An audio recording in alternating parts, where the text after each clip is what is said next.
Let us now understand how is loss from profits and gains of business and profession set off. This is basically dealt with in section 72, and for the clarification of doubt, let me tell you that what we are talking about in this particular video is the non-speculation loss, because the speculation loss can be set off only against the profits of speculative business. And this is also not applicable for the carry forward of depreciation, because that is separately governed by section 32. So excluding those two things, if the non-speculation loss is there, which excludes unabsorbed depreciation, then that can be carried forward and set off against. So first you compute the income under the head PGBP. You take all the businesses together, which are in non-speculative in nature.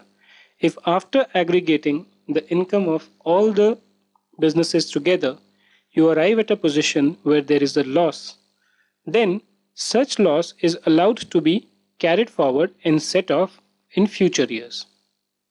Okay, but the condition is that the loss can be set off only against the income under the head PGBP in the subsequent assessment year. So what does this mean? Just like I had explained to you in the concept of house property, during the same year you have the flexibility to set this off against other incomes.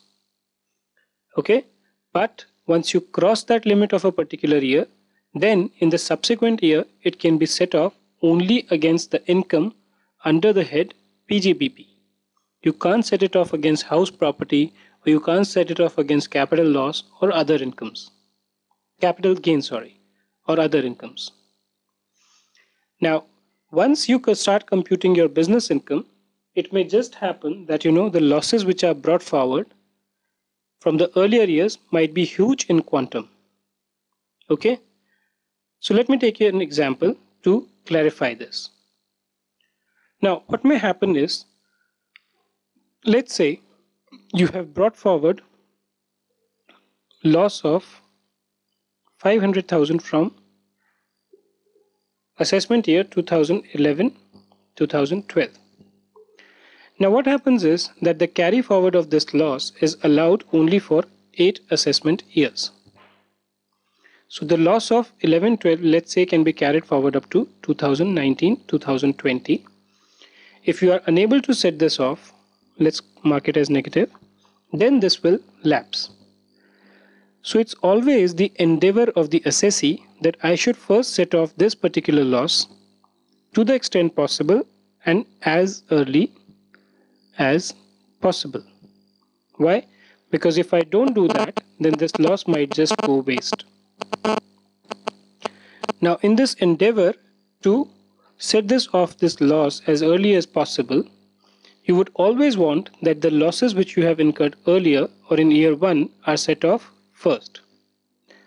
To take care of such a situation, the law specifically provides that while you are computing your income under the head profits and gains of business and profession, the order of set off of various kinds of losses is as under. So let's say you start with your profit as per profit and loss account. Okay, profit, let's say 100,000. You reduce all the expenses, let's say 50,000. Okay, and you're left with a net income of 50,000. Now against this income, you will start setting off in the following order. Current year capital expenditure on scientific research. So if there is a current year expenditure, obviously you do that first. So if you notice, both these are current year expenditures.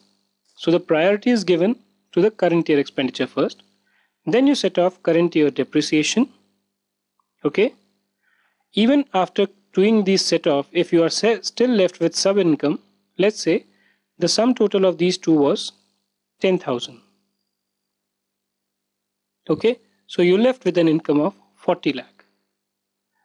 Then you will see what's the brought forward business loss that you have. You will first set that off against this 40,000. Then any unabsorbed capital expenditure on promotion of family planning. So if there was some kind of a expenditure which you had incurred on your employees for the promotion of family planning amongst them, which was of capital in nature and which could not be claimed in last year, you set it off first. Then unabsorbed depreciation, and finally unabsorbed scientific research expenditure.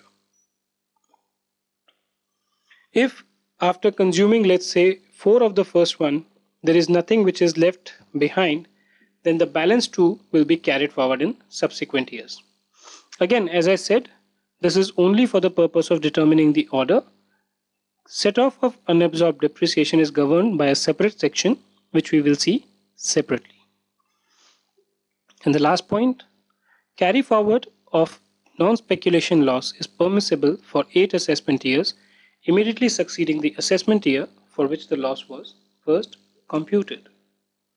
Just like we discussed in the case of house property, this is also allowed to be carried forward only for 8 assessment years.